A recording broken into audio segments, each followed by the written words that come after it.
బల అంటేనే ఆయన దగ్గర సమస్త బలం ఉందన్నమాట, అందుకే ఆయన బలరాం. ఇంకా దావుజీ, దావుజీ అంటే కూడా అన్నాన్ని, అందుకే కృష్ణుడికి దావుజీ అనేసి అంటాడు. కృష్ణుడికే కాదు, ఆయన అందరికీ కూడా దావుజీ, అందుకే ప్రతి ఒక్కరు కూడా దావుజీ దావుజీ అనేసి అంటారనమాట.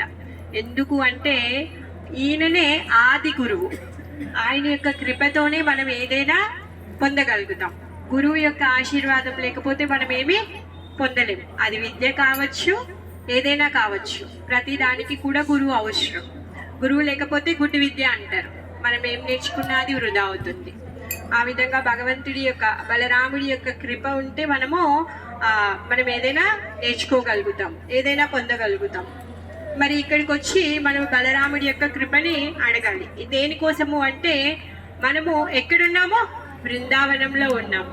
బృందావనానికి వచ్చి ఏం అడగాలి? కృష్ణ ప్రేమని అడగాలి. ఎందుకంటే కృష్ణ ప్రేమ ఇక్కడ అణువణువున లభిస్తుంది అనమాట. ఇక్కడ ఉండేటటువంటి ప్రతి కణంలో కృష్ణ ప్రేమ ఉంటుంది. అందుకే ఇక్కడికి వచ్చి ఉండేటటువంటి ఋషులు మునులు ఎవరైతే తపస్సు చేస్తున్నారో వాళ్ళు ఈ బృందావన రజాన్ని వదిలిపెట్టి వెళ్ళడానికి ఎవరు ఇష్టపడరనమాట. వాళ్ళకి ఎంత కష్టం వచ్చినా కానీ, వాళ్ళకి ఇక్కడ ఏమి సౌకర్యాలు లేకున్నా కానీ వాళ్ళ జీవితం ఇక్కడే అంతం చేసుకోవాలి అని, వాళ్ళు ఇక్కడే ఉండిపోవాలి అని ఆ లక్ష్యంతో ఇక్కడ వస్తారనమాట. వాళ్ళు ఇక్కడే ఉంటారు. వాళ్ళు ఏమి పెద్దగా, మనం ఇప్పుడు గోవర్ధన పరిక్రమ చేసేటప్పుడు మామూలుగా ఇంకా వేరే దర్శనానికి వెళ్ళినప్పుడు మనం కనిపిస్తూ ఉంటారనమాట. వాళ్ళు రోడ్డు పక్కకే పడుకొని ఉంటారు, అలానే ఉంటారు. ఎందుకు అంటే ఇక్కడ ఉన్నటువంటి మట్టిలో ఆ మహత్యం ఉంది.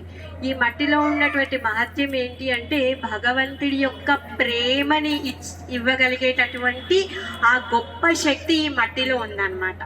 సో బలరాముల వారు ఇంకా కృష్ణ గోపుల అందరితో కలిసి ఇక్కడికి గోచరణ లీల చేసుకుంటూ వచ్చేవాళ్ళు అనమాట.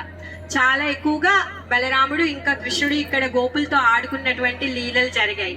అందుకని కృష్ణుడి యొక్క ముని మనవడైన వజ్రనాభుడు తను స్వయంగా ఈ విగ్రహాన్ని ప్రతిష్టాపించారనమాట. బలరాముడు కృష్ణుడితో జరిగినటువంటి ఆటలు ఇక్కడ ఎక్కువగా ఉన్నాయి కాబట్టి మనందరి కోసం గాను ఇక్కడ బలరాముడిని ప్రతిష్ఠింపచేశారు. ఇప్పుడు మనం దర్శనం చేసుకున్నటువంటి విగ్రహము వజ్రనాభుడు ప్రతిష్ఠించినటువంటి విగ్రహం. అయితే ఈ కుడి పక్కకి ఒకటి సంకర్షణ కుండం ఉందన్నమాట. ఎప్పుడైతే ఈ మొఘలులు అందరూ అటాక్ చేసినప్పుడు ఇక్కడ ఉన్నటువంటి విగ్రహాలన్నింటినీ దాచిపెట్టారు. కొన్ని విగ్రహాలు అయితే జైపూర్కి వెళ్ళిపోయాయి, కానీ బలదేవ్ మాత్రం ఇక్కడే ఉన్నారు. ఈ విగ్రహాన్ని పక్కన ఉన్నటువంటి సంకర్షణ కుండలో దాచిపెడతారనమాట. తర్వాత పరిస్థితులన్నీ సర్దుమణిగిన తర్వాత మళ్ళీ ఈ మందిరాన్ని పునరుద్ధరించిన తర్వాత మళ్ళీ బలరాముడిని తీసుకొచ్చి పునః ప్రతిష్టాపన చేస్తారనమాట. ఆ విధంగా మనకి బలదేవుడు ఎప్పటి నుంచి అంటే కృష్ణుడు తన గోలోకానికి వెళ్ళిన తర్వాత అప్పటి నుంచి ఇక్కడే ఉన్నారనమాట. అంత పాత విగ్రహం మనం ఇప్పుడు దర్శనం చేసుకున్నాం. అంటే 5000 సంవత్సరాల క్రితం విగ్రహాన్ని మనం దర్శనం చేసుకున్నాం. సాక్షాత్ బలరాముల వారు ఉన్నారు. బలరాముడు మనం వెనకకు వెళ్ళి అక్కడ రేవతి మాతని మనం దర్శనం చేసుకున్నాం. రేవతి దేవి బలరాముడి యొక్క భార్య. ఆమె వెనుకకుంది, ఎందుకంటే ఆమె బలరాముడి యొక్క దర్శనం చేసుకుంటుంది. ఒక్క క్షణం కూడా బలరాముడి దర్శనాన్ని తను వదులుకోదలుచుకోలేదు అనమాట. అందుకే అక్కడ ఉంది అని కొంతమంది చెప్తారు, కొంతమంది ఏమో తనకి సేవ చేస్తూ ఉంది అనమాట. అలా తిరిగి అంటే తనకి సపర్యలు చేయడం, భోజనం వడ్డించడము, ఆయన పాదాల సంలాలితం చేయడం, ఆ పని చేస్తూ ఉంటుంది అనమాట. అందుకని తను అటు వెనుకకి తిరిగి ఉంటుంది. ఇటు సైడ్ ఉందనుకోండి మళ్ళీ మనందరినీ చూడాలి కదా, మనకి దర్శనం ఇవ్వాలి.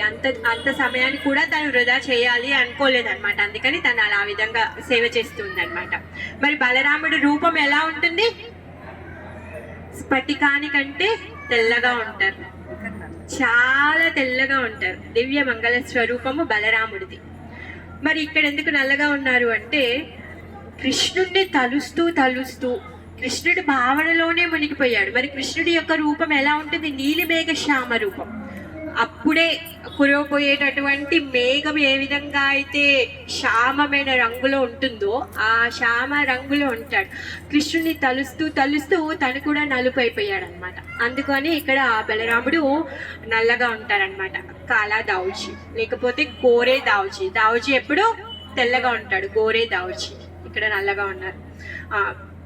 మరి బలరాముడు కృష్ణుడు అంటే చాలా ఇష్టం. ఎంత ఇష్టము అంటే కృష్ణుడు అడుగడుగునా కూడా బలరాముడు కృష్ణుడిని ఏ విధంగా నేను సేవ చేయాలి, ఆయనని నేను ఏ విధంగా నా యొక్క సేవ ద్వారా నన్ను నేను వియోగించుకోవాలి అని చెప్పేసి తను చూస్తూ ఉంటారనమాట. దేవాది దేవుడైన శ్రీకృష్ణ భగవానుడు తను సేవలను తీసుకుంటారనమాట.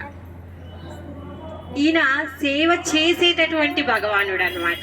భగవంతుడే స్వయంగా తనకి ఏ విధంగా సేవ చెయ్యాలో కూడా మనకు నేర్పిస్తారు. ఎందుకంటే మనము అంత మూర్ఖులం అనమాట, ఏది మనకు స్వతహాగా మనకు తెలియదు. కాబట్టి భగవంతుడే తన లీలల ద్వారా